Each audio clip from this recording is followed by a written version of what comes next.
What does media literacy mean?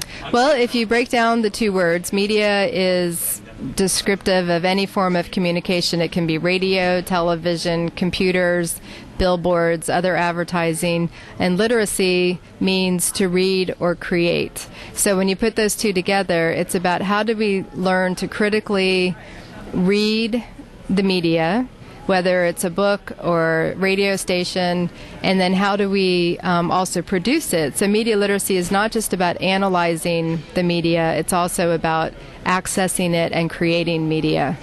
You know, we live in the most mediated society in world history. We spend 10 to 12 hours a day with media.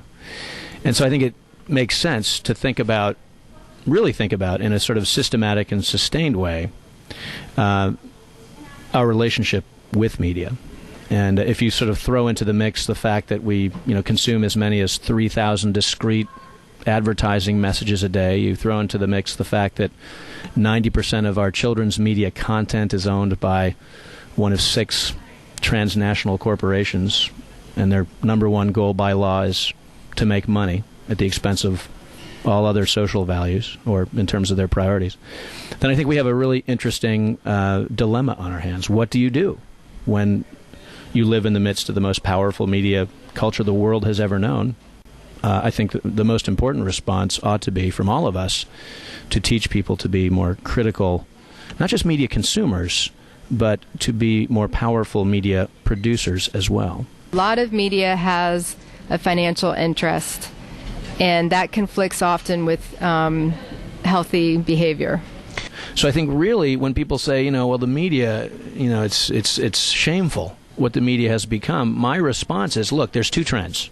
One is the trend towards corporatism, consolidation, centralization.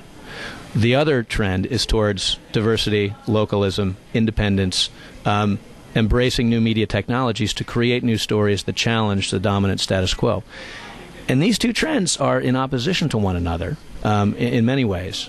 And our job as parents, our job as teachers, our job as independent media makers, as journalists, as public health advocates, our job is to maximize the effects of the second trend towards independence, localism, diversity, and challenge as best we can the first trend, which is the trend towards corporate power, centralization, consolidation above all else, profit-seeking above all else. So there it is. I mean, that's the way I sort of understand this emerging 21st century digital media landscape. It's really a kind of a conflict or a conversation, if you will, between these 2 trends.